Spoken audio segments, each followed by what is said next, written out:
Hola, sin duda uno de los personajes que irrumpió de una manera muy llamativa, muy poderosa en la agitada rutina colombiana de los últimos días fue Ingrid Betancourt. Llegó al país a cumplir una cita que iba a mostrar de alguna manera el estado real del proceso de paz y reconciliación en Colombia. Y en efecto fue así. Fueron pocas horas, pero muy intensas y hoy, de regreso a su casa, tenemos la oportunidad de conversar con ella sobre lo que pasó aquí en Colombia y otros asuntos. Ingrid Betancourt, bienvenida a Conectados. Álvaro, mil gracias por la invitación. Feliz de estar con ustedes. Bueno, lo mismo, mil gracias por haber aceptado esta invitación al sistema de medios públicos de Colombia. Muy contentos de tenerte aquí. Sabemos que es una oportunidad extraordinaria para conversar sobre temas que tienen que ver con todos, porque de verdad esa visita tuya marcaba un punto importante de inflexión en la evaluación de lo que ha pasado en Colombia en los últimos años con el proceso de paz y reconciliación. Este paso por Colombia sin duda para ti debió ser muy importante por varias razones. Primero, por la cercanía del aniversario de la liberación de la Operación Jaque, el 2 de julio. Estaba a pocos días de conmemorar 13 años de esa operación militar. La participación en ese encuentro en la Comisión de la Verdad, el cara a cara con los jefes de las FARC que ordenaron y mantuvieron su secuestro durante 7 años y llegar también en medio de un escenario en Colombia muy complejo, un escenario de agitación social y de impacto enorme por el tema de la pandemia. Ya de regreso a tu casa en el exterior, ¿cómo te sientes? ¿Qué balance haces de esta visita? El balance de mi visita yo creo que es positivo porque creo que dio la oportunidad para poner sobre la mesa lo que yo creo que es indispensable como tarea que tenemos que adelantar. Colombia es un país muy particular en el cual las emociones son fuertes y nos relacionamos los unos a los otros a través de nuestras emociones y reflexionamos con nuestras emociones. Y la verdad es que no podemos pensar en la paz como algo abstracto, sino tiene que ser algo que sintamos que realmente lo estamos logrando como algo interno, como algo obviamente social, pero también como una paz interior, una relación con el otro apaciguada, tolerante. ¿Y cómo vamos a llegar allá? El escenario del acto de reconocimiento de la Comisión de la Verdad puso de presente que las palabras no son suficientes si no están acompañadas de una intención, de una emotividad, de una fuerza interior que las impulse y que las sostenga. Em, yo estoy segura que los miembros de las FARC, en particular Rodrigo Londoño, tenían toda la voluntad de cumplir con su tarea, de pedirnos perdón a las víctimas, de realmente hacer una reflexión sobre lo que había sido el secuestro. Dicho entre paréntesis que las víctimas ya los perdonamos, muchos de nosotros, el tema ya, es decir, es algo que nosotros hemos superado desde hace muchos años. El tema del perdón, pero para ellos era muy importante expresar el hecho de pedirnos perdón y eso estaba bien. Y estamos aquí con el propósito de hacer el reconocimiento expreso de nuestra responsabilidad por la comisión del delito del secuestro. El hecho de reflexionar sobre el secuestro y no la retención, de hacer un camino con nosotros hacia la valoración de un delito que es obviamente de lesa humanidad y es un crimen de guerra, pero yo creo que las víctimas estábamos esperando más y estábamos esperando ver a seres humanos en su condición humana, contándonos por qué habían llegado a donde habían llegado, por qué habían tomado la decisión de ser guerrilleros, por qué a nombre de una ideología habían decidido hacer una serie de crímenes de las cuales nosotros fuimos víctimas. Pero eso quedó como, es decir, nada de eso se habló. Para nosotros lo que fue sorprendente fue que en un acto que para nosotros era muy emocional, donde teníamos dificultad para hablar, vergüenza de llorar en público, de exponernos en nuestro dolor, muy hermanados entre todas las víctimas, a pesar de que nos acabamos de conocer, pero muy eh, eh, juntos y solidarios en la experiencia que estábamos rememorando. Del otro lado no vimos una respuesta humana, es decir, de pronto la primera cosa que me sorprendió fue que cuando mis compañeros estaban hablando, ellos estaban mirando sus teléfonos. Entonces, eso ya de hecho para mí me llamó la atención y después fue básicamente lo que se dijo, que por un lado estábamos todos llorando y por el otro lado pues no había una sola lágrima. Eso también fue una toma de conciencia de que había una distancia entre nosotros. Ingrid, antes de empezar a ir paso a paso, a desmenuzar un poco toda esta cantidad de impresiones, de sensaciones alrededor de este encuentro, mencionabas ahora a tus compañeros de secuestro. Y estábamos recordando pues que ya pasaron 13 años de la liberación y muchos años en cautiverio. Eh, Quisiera saber de esos compañeros de secuestro, eh, ¿cómo es tu relación con ellos cómo ha sido esa relación con ellos durante estos años? ¿Y qué te parece interesante o sorprendente de la manera en que han evolucionado las vidas de cada una de esas personas a lo largo de más de una década hasta llegar a hoy? Como el efecto de haber vivido una situación tan difícil, tan extrema como esta. ¿Qué te parece en la vida de ellos, de lo que has podido saber, del rumbo que han tomado todos ellos? ¿Qué ha pasado? Bueno, con la mayoría, es decir, con contadas excepciones, eh, me hablo con todo el mundo. Y más que hablarme, tengo una relación muy de familia. Obviamente, cuando nos hablamos, pues sabemos cosas de los unos y de los otros que nadie sabe, pues que solo nosotros sabemos, porque lo vivimos juntos. Entonces, eso nos ha unido muchísimo. Yo debo decir que hay un poquito de todo en las vidas. Hay unos ejemplos extraordinarios de superación y y de haber logrado los sueños, como de haber chuleado todas las casillas de esas metas que compartíamos en la selva, porque hablábamos mucho, bueno, cuando yo salga yo quiero hacer esto y lo otro. Y hay algunos que realmente han seguido su guión con precisión y hoy están donde querían estar o más. Hay otros que han tenido una vida un poquito más difícil, en particular con problemas familiares, porque llegar después de muchos años al entorno familiar es un reto, en realidad es un gran desafío de volver uno a recomponer las relaciones, obviamente con los traumas que uno tiene, con los dolores que ellos cargan, es una recomposición difícil.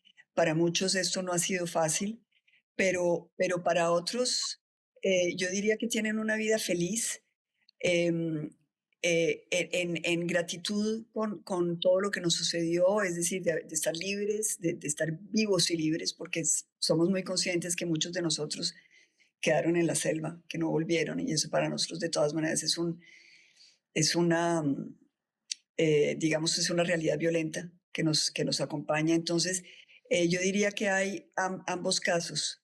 Eh, Personas que han logrado construir sus sueños y otras que todavía están eh, peleando con la vida, pero yo creo que, es decir, yo tengo la sensación de que a medida que va pasando el tiempo vamos dejando los dolores, van tomando distancia y, y los cuadros de vida se van apaciguando y se va mejorando la situación de cada uno de nosotros.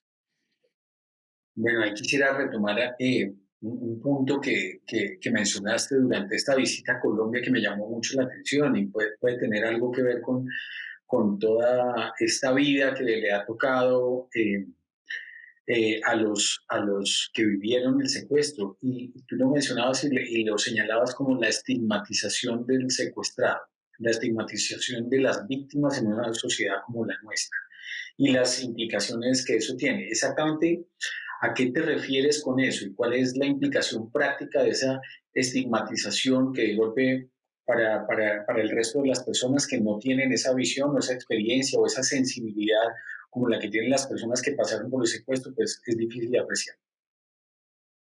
Pues digamos que esto es una consideración que a mí misma me sorprende, porque uno tiende a pensar que lo que le pasa a uno es único y que el tratamiento que le da a uno en la sociedad es como especial en relación con uno. Y obviamente yo tuve muchos problemas al volver de la selva, me acusaron de muchas maneras, pero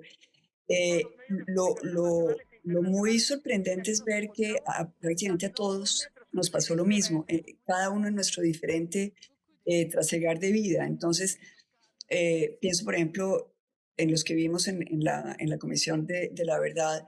Armando Acuña relataba con mucho dolor, es decir, realmente para él eso fue una cosa muy dolorosa, que cuando él vuelve de la selva, la guerrilla lo hace vestirse con un saco y corbata, y él es un concejal humilde, y cuando vuelve, el hecho de que salga así, en el pueblo de él comienzan a acusarlo de que él es guerrillero, de que en realidad le fue muy bien en ese secuestro, que fue un autosecuestro, y comienza a ver esa estigmatización. Ahora, cuando no es ese tipo de sospecha de una cercanía con el, con el secuestrador, que eso le pasó a varios de nosotros. Hay casos muy, muy dolorosos de personas que volvieron y que inmediatamente quedaron bajo la sospecha de que habían sobrevivido porque estaban amangolados con la guerrilla.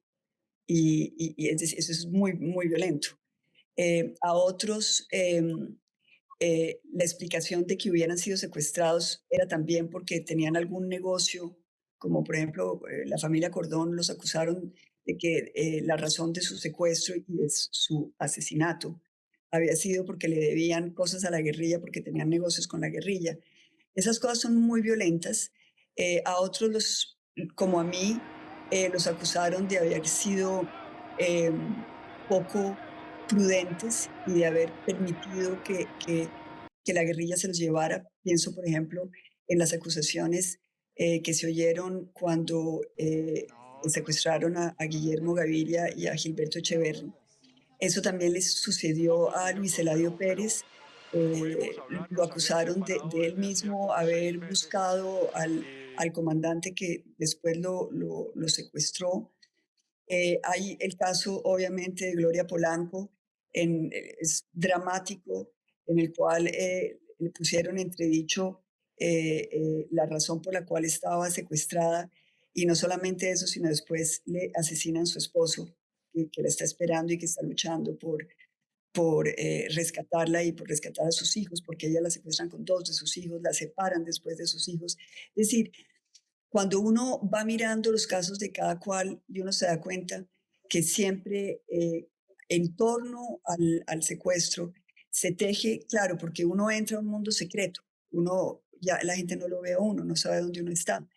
Eh, Comienzan a ver todo tipo de, digamos, de lucubraciones. Y si uno sale vivo, como que de alguna manera eh, parece ser que eso no hubiera debido suceder, que uno, lo normal era que uno no hubiera vuelto, que lo hubieran matado. Entonces carga uno con ese estigma eh, de la razón por la cual lo secuestraron a uno, de la razón por la cual uno vuelve, de la manera como uno vuelve. Es decir, para Armando Acuña fue la manera como se vistió.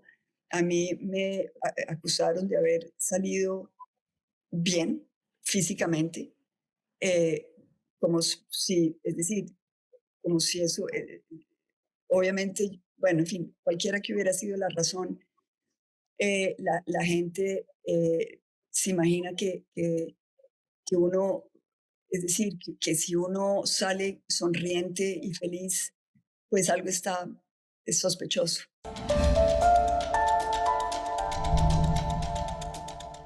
Quizás uno de los miembros de las FARC más conocidos por su posición frente al tema de las víctimas, incluso de burla, fue Jesús Santrich. ¿Qué pensó usted cuando conoció la noticia de la muerte de Santrich? ¿Qué reflexión se hizo sobre el camino que finalmente recorrió esta persona? Mm, Siempre creo que pensé lo mismo que pensé cuando el mono Jojoy fue dado de baja, y es que uno siente lo absurdo y lo inútil y lo gratuito de esta guerra, ¿no? Porque uno dice, bueno, no se quiso someter a la justicia, se fue y terminó asesinado. Em, ¿Cuál es la lección que eso nos deja? Eh, es un gran pesar, es decir, un gran fracaso de vida, eh, lo absurdo de todo esto. Em, eso fue lo que pensé.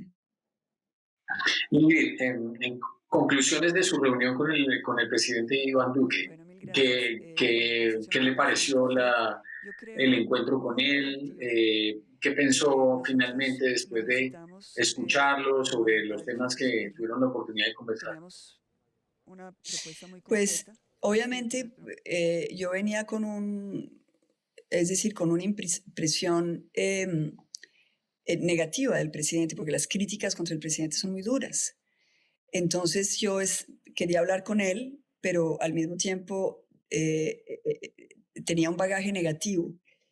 Debo decir que cuando lo vi, me pareció un hombre humano, muy humano. De hecho, los primeros 20 minutos de nuestra entrevista fue hablando de cosas muy personales, de nuestra familia, eh, de cosas que podíamos recordar de nuestra vida, en que nos habíamos cruzado.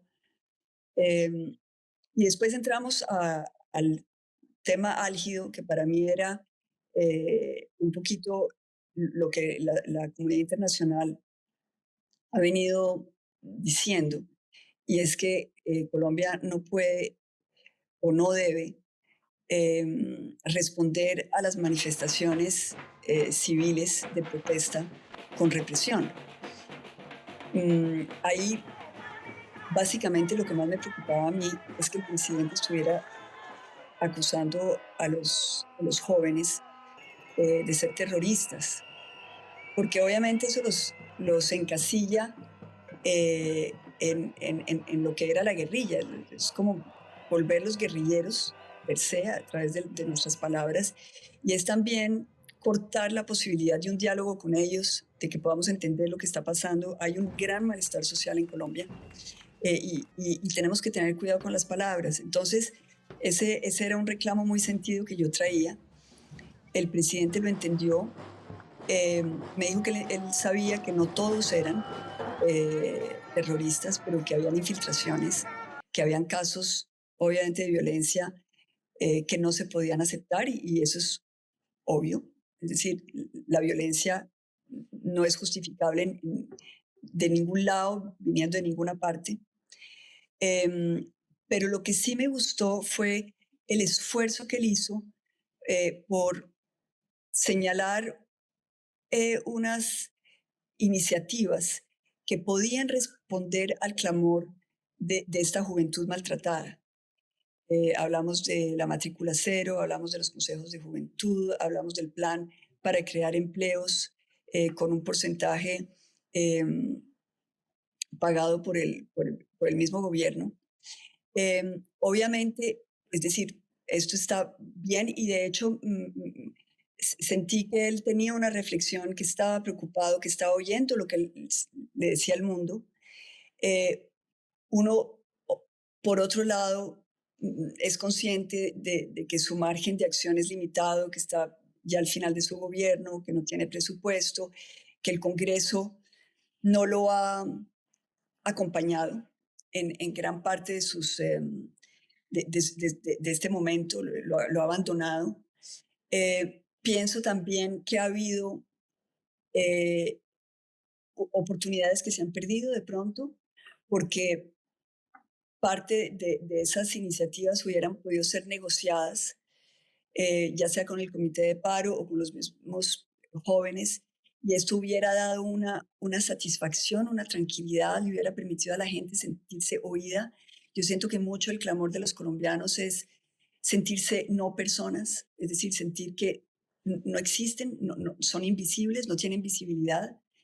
Em, entonces yo creo que ahí, digamos, está la conclusión.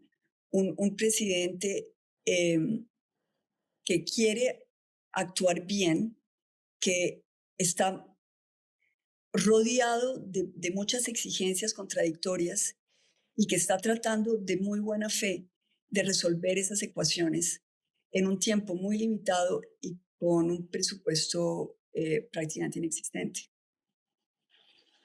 Ingrid, otra reunión importante fue con los jóvenes que están ahora protagonizando buena parte de las protestas en todo el país, y particularmente en Bogotá. ¿Qué impresión te dejó ese tema de la juventud de hoy, la actitud que han asumido, las posiciones que tienen y pues el rumbo que han elegido para buscar reivindicar sus temas, sus frustraciones?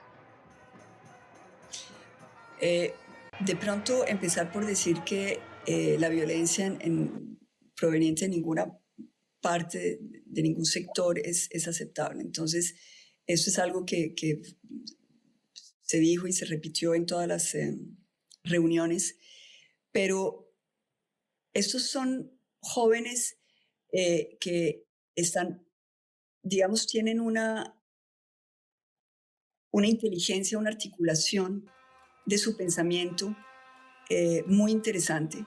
Es decir, son jóvenes pensando en el marco de un país, sintiéndose muy colombianos, muy amantes de Colombia, queriendo cambiar las cosas, queriendo no repetir la historia de sus padres, no vivir en esa exclusión social y económica, sino lograr que sus reivindicaciones sean oídas.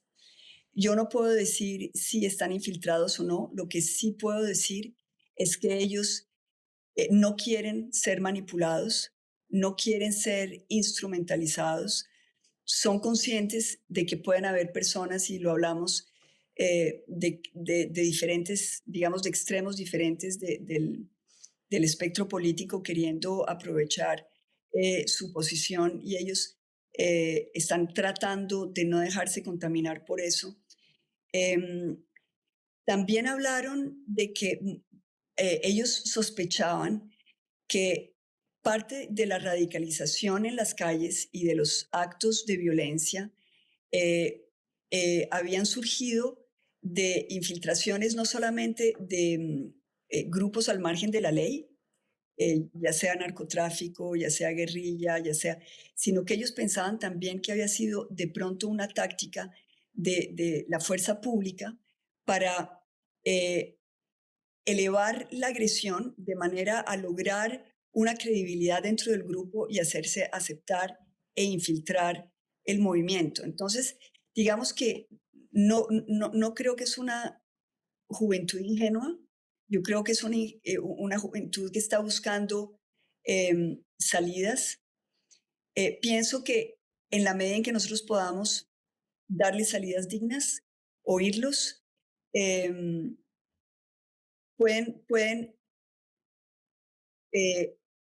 evolucionar su posición hacia algo que me parece a mí importante, y es que ellos mismos se vuelvan líderes políticos.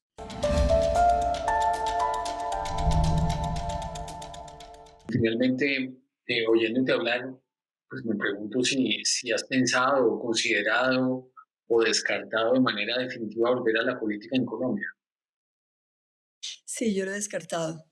Lo he descartado por muchos motivos. El primero, el de mi familia. Es decir, ese es no haría nada sin que los míos estuvieran de acuerdo, porque ellos pagaron un precio muy alto porque yo hiciera política, y es algo a lo cual no los voy a volver a someter. Pero adicionalmente pienso que puedo hablar más libremente si no tengo ninguna aspiración electoral, y puedo hablar con todo el mundo. Entonces, en este momento donde realmente necesitamos unir a mucha gente sin ideologías, donde necesitamos mirar hacia adelante y no tener un espejo retrovisor, no estar juzgando, no estar acusando, sino construir un país donde podamos darle solución a la mitad de la población que no ha tenido acceso a la prosperidad, y ponernos en esa tarea todos juntos. Pues pienso que ayudo más estando donde estoy, con una distancia y con una libertad, que si me meto en la arena política, pues la pierdo. Pero finalmente, Ingrid, de las cosas que haces hoy, en esta vida que estás llevando, de estudio, de viajes, de compromisos, ¿qué cosas de todo lo que haces te hacen más feliz? Bueno, en lo profesional, escribir me hace muy feliz, y tener una vocería en defensa de los derechos humanos es algo que siempre me siento muy cómoda, y agradezco, digamos, que me soliciten para esas tareas. En lo personal, ser abuela, definitivamente. Tengo 3 nietos, y eso, es decir, estar en la familia, haber podido pasar esta pandemia con mi mamá, con mi hija, es decir, ha sido como un regalo de la vida, porque obviamente pues no puedo recuperar los 6 años y medio de secuestro, pero el hecho de disfrutarlos todos los días junto a mí durante todo este tiempo ha sido una fuente de felicidad infinita, y estoy muy agradecida con la vida. Yo sé que la pandemia para mucha gente fue muy difícil, pero para mí me compensó un poquito el vacío que tenía de mi familia, que me quedaba del secuestro. Bueno, Ingrid, nos alegra oír eso y queremos agradecerte esta invitación para estar aquí en este programa en el Sistema de Medios Públicos, y nos alegra mucho saludarte y verte sonreír nuevamente. Gracias, Álvaro. Sí, estoy muy agradecida con todos ustedes. Gracias. Bueno, fuerte abrazo, Ingrid. Gracias de nuevo. Chao. Un abrazo grande.